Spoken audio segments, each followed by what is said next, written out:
What's up, folks? Welcome back to the channel. This is Luna here with another King Arthur Legends Rise video.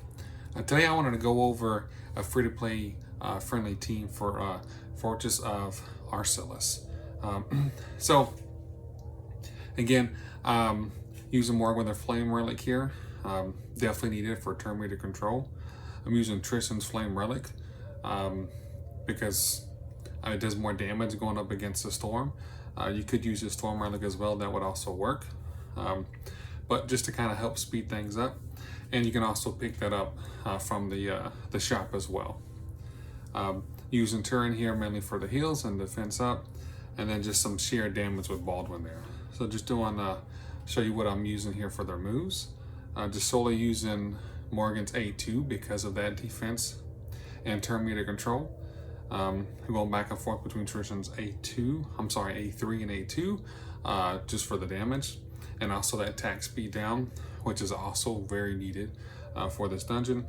And I am going between the A2 and A3 here, just to help provide some heals, because the health has dropped a little. I mean, not close to dying, but coming close to, I say, about 25% HP left. So just throwing that in there just makes it more survivable.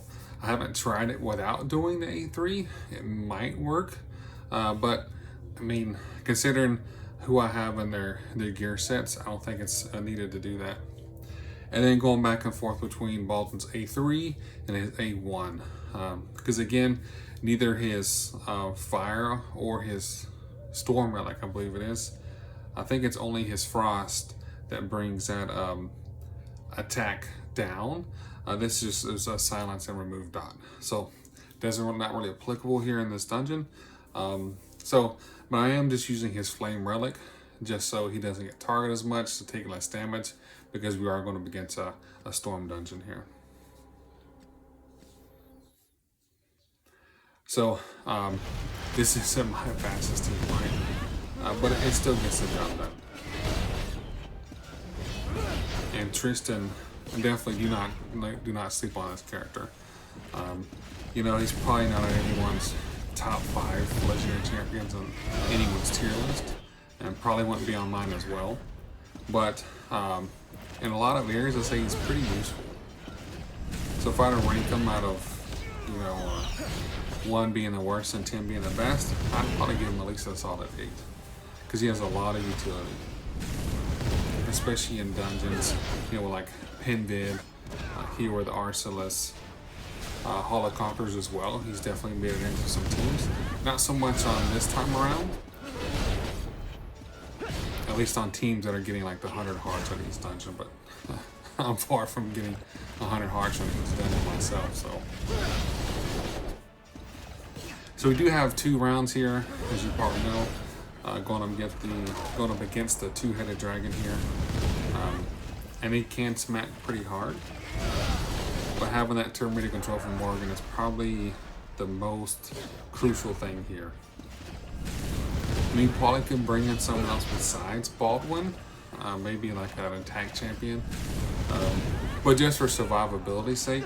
And I'll show you the gear too as well. So I would say, especially if you don't have the best gear, right, and you're trying to get through this dungeon, just to try to get some more of your accessories, then I would say definitely bring in Baldwin for that damage mitigation, because he can smack pretty hard.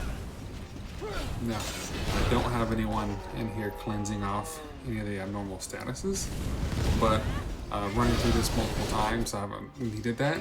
It's been successful every single time, because Tristan, he can smack pretty hard. And again, this would be just fine if you don't have his flame relic, but I would recommend that is something you can pick up in the shop. I would definitely recommend working on his shield breeze and his relics over, I think it's Florentius. I'm not sure I can say anything, but I don't think he has much utility. Other than, there we go, come up, sorry, the squirrel here. Come up close to the end here. So a little over 7 minutes total, but you divide it by 3, so really not too bad in all things considered. My fastest team, I think, is 4 minutes, and I'm just using Eroit as a damage dealer, then Nika as a healer, and then I can't remember who I have in my other slot. Let's just see what we got here. Of course, flat defense, recovery. Not too bad, but I think I have better equipment. But I'll just hang on to it just in case. But now that we got through this dungeon pretty quick and pretty easy, as you saw there, the health stayed, pretty solid the whole time. We'll jump and look at what the equipment I have on these champions. So Morgan here, I have her in a vigor and a defense set. If you've seen my other videos, defense is because of having that 6-star effect accuracy. And then effect accuracy again on the belt, which is also crucial because you want to make sure that you're doing that terminating control and you're also hitting that damage down. Attack speed. This is a dungeon I probably should farm more often because I don't really have a lot of good gear when it comes to these. As you can see here for this banner, I would like to have maybe a pierce or something different. Endurance. Again, I don't even know what endurance is, what that even does for you. But this just goes to show you that this is a dungeon that you should be farming, especially if you're looking at trying to push up into arena, or even some of these other gear sets like Immortal is just to get across the board to get that barrier for your healers. But jumping over here, we'll look at Tristan. Sorry, let me jump back. I'll show you Morgan's total stats. I forgot about that. So 292 on attack speed, which is pretty fast. I would love to have her 300 plus, but again, like I've said in my other videos, just don't have the equipment right now. But I do have that effect accuracy at 85%. I actually would like to have that closer to 100, but by doing so, typically, at least with the gear that I have to give up something else, right? But most of it is speed, because I try to get that speed roll on other pieces of equipment on top of having that speed ring. But jumping over here to Tristan, his equipment, I do have him in a speed set because he does get more attack off of having more speed. So I do have him in attack speed ring, and then I just have him in a strife because I was using him in arena at first because of just with the champion that I had, but he still can do a lot of damage. So definitely don't sleep on him.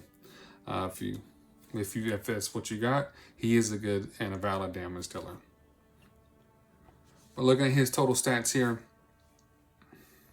attack speed 279, a little bit slower than Morgan, but that's fine because I want her to come in and try to bring that damage down, which it doesn't land as much on her flame relic as often as it does with her storm. But still, you kind of want someone who put the debuffs up before your attacker comes in and attacks. Let's see, there's Tristan there. Now let's look over at Tyrion. I do have her in a life set and a vigor set, again to provide those heals. Attack speed on the ring, flat HP, HP percentage. So again, like she's nothing too crazy. Then you see here this Immortal belt, effect resistance. She's not really, I don't really need effect accuracy on her. But I don't really have, again, better gear on her. But if you were to look at her relic, I believe is maxed out. But if you saw earlier when it showed the champions up right before the battle, I don't have Baldwin's relic fully maxed out. I do have all of her passive skills maxed out though, which is a plus. So we'll jump over here and look at Baldwin real quick. And let me just equip this just so we know what we're looking at here. So Baldwin, I have him in a vigor set and a life set just because he can provide some shields. But a vigor set just to make sure that I can go back and use that. Having him and Morgan and Turin all in vigor sets ensures that I can have that A3 smack every single time when it's Tristan's turn instead of having the default to his A1 because he doesn't have that vigor available. So jumping over here at looking at his total stats, attack speed 208. Again, his attack and damage is pretty, sorry, not damage, his attack and defense is pretty low here. But again, I'm not using him really as a damage dealer. I just want him to come in to drop that sheer damage just to make sure I'm keeping the whole team alive. Well, that's all I have for this video. Definitely if you're using like an off-meta team, or if you're using some other free-to-play friendly team to take on this dungeon, definitely please let me know in the comments below. And also let me know if there's other kind of comps that you'd like to see. I am thinking about working on something for Padrag or Padarge. I always say that dungeon wrong. But that one's really tough. I'm not sure if free to play for level 10 on that one. I mean, you probably could use free to play characters, but definitely you'd have to have top of the line equipment. But that's something I'll probably work on next. That, and I think I'm working on another thinking about coming out with another arena video. But either way, again, like, let me know if some other content that you guys are interested in seeing. And as always, thanks for stopping by.